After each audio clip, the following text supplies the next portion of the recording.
파렴치한 자들을 사면 복권해준 이재명 더불어민주당 최강욱 교육연수원장의 망언이 국민적 공분을 사고 있습니다. 최강욱 원장이 조국혁신당 성비위 사건을 두고 싸워야 될 문제냐, 죽고 살 일인가라면서 본질을 흐리는 것도 모자라 문제 제기자들을 개돼지라고 모욕하였습니다. 최 원장의 막말은 이번만이 아닙니다. 2022년 4월 당내 온라인 회의에서 여성들이 있는 가운데 동료 의원을 상대로 성희롱 발언을 했고 2023년 11월 북콘서트에서는 여성을 암컷으로 비하해 사회적 물의를 빚은 바 있습니다. 한 번의 실현이 아니라 반복적이고 노골적이라는 점에서 민주당이라는 집단 전체에 만연한 왜곡된 성의식의 발현이라고 할 것입니다. 성비 사건의 당사자인 조국혁신당 또한 마찬가지입니다. 사건이 일어난 조국 전 대표의 징역 2년 실형 판결일로부터 무려 5달이 지났음에도 피해자 보호와 지원은 전혀 이루어지지 않았습니다.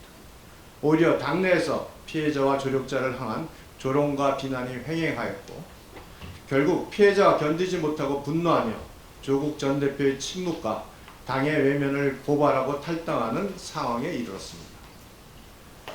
박원순 전 시장 서울시장 사건과 오고돈 전 부장시장 사건, 2000년 5.18 전야제 NHK 가라오케 사건까지 차마 일일이 열거하기 어려운 성비위가 반복되는 동안 소위 진보 진영이 보여준 것은 그릇된 패거리 의식 아래 자행된 은폐와 피해자를 향한 2차 가해라는 구조적 병폐뿐이었습니다.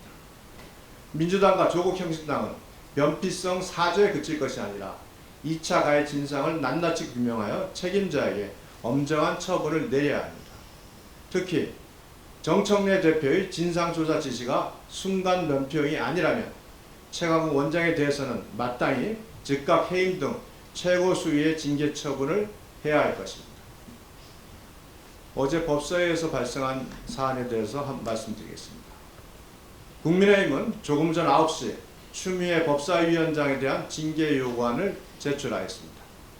지난 2일 추미애 위원장은 국민의힘 의원의 의사진행 발언 요구를 거부하고 나경원 의원에 대한 간사 선임 안건을 미상정하는 등 국회법이 보장하고 있는 야당의 정당한 권한 행사를 무력화하고 방해하였습니다. 명백한 올권이자 조폭식 상임위 운영입니다. 22대 국회 개원과 함께 당시 정청래 법사위원장이 국민의힘 간사 선임을 미루며 상임위를 일방적으로 운영한 법사위원장 폭주 시즌2가 되고 있습니다. 어제 회의는 절정이었습니다. 추 위원장이 덧센 특검법을 안건 조정위에 해부하면서 보인 모습은 파렴치하기 그지없었습니다. 국회법 제57조 2 제5항은 위원장이 간사와의 협의를 통해 안건 조정위원을 선임하도록 명시하고 있습니다.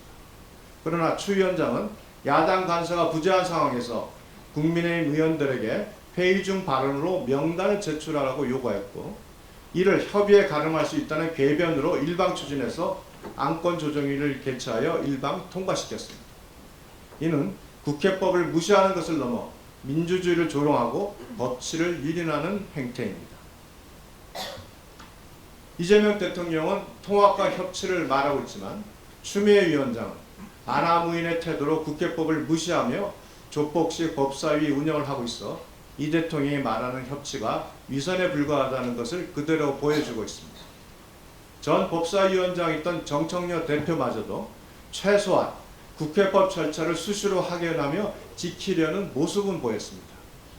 정청래보다 더한 추미애 위원장의 독선과 폭주가 국회법을 휴지 조각 취급하며 국회 법사위를 무법사위로 전락시키고 있습니다.